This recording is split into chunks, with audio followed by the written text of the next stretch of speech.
जितना आप खुद कुरान पढ़ेंगे, ये बताया हुआ भूल जाता है बच्चा। एक स्टूडेंट इतनी दफ़ा किताब को पढ़ता है कि अगर उस किताब में से कोई सवाल आ जाए तो वो जवाब दे सकते, इस किताब में ये जवाब है इसका। इतना कुरान का टेक्स्ट आपको आना चाहिए, तब आ जाएगा।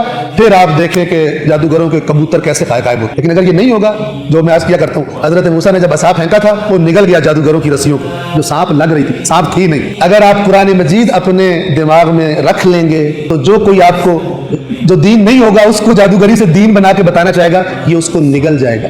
शर्त ये है कि ये हो सही आपके पास। ये असाए मूसा की तरह है कुरान, जो रस्सियों को निगल जाता है। जो होती रस्सियां हैं लगती सांप, दीन होता ही नहीं है वो, और दीन बना के पेश किया जाता है कुरान। तभी बार बार मैं रिपीट करता हूं, इसी वजह से, इसके अलावा कोई रास्ता नहीं। और इसी रास्ते की तरफ आइम्मा अतहार अलैहिम अफजलुत तहियत वस्सलाम, उन्होंने गाइड किया कि तुम्हें हक नहीं है कि बगैर ये देखे कि कुरान के मुखालिफ तो नहीं है, हमसे मंसूब बात को कबूल कर, तुम्हें हक ही नहीं। ये मकतब अहले बैत की बुनियाद है। लेकिन अफसोस, इस पर अमल करने वाले चिराग लेकर ढूंढने से मुश्किल है।